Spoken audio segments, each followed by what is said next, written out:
अनुगुल जिलार कृषक भाई माने एकाठी उद्देश्य हूँ जो 3100 टंका पर क्विंटाल पार्टी रेट पाइले धान रेट पाइले से मुख्यमंत्री को धन्यवाद देले से उत्सव हजार हजार संख्यार कृषक आज एकाठी होती ठीक समय पैसा पाइले टोकन लाभ चला ना आगामी दिन में पूरा रवि ऋतुर धान किणा हम ये जो डबल खुशी से माननीय मुख्यमंत्री को धन्यवाद जनवाई आसते अतिथि हिसाब से पहुंची मत बहुत खुशी लगे अनुगुल जिले में चाषी मैंने बहुत खुशी अच्छा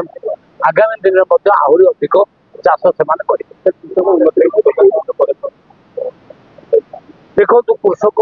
मानकर उन्नति करने अनेक पदक्षेप माननीय मुख्यमंत्री नहीं जमती सीएम किसान 4000 वर्ष देते केन्द्र दौर 6000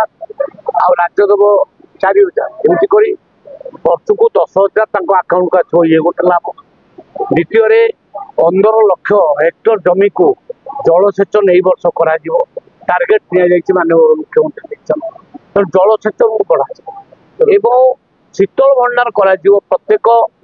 सब डिविजन में गोटे अबिका टार्गेट रखा जापर प्रत्येक ब्लॉक रे शीतल भंडार करा तो कृषक मान निश्चित भाव में बहुत पदक्षेप सरकार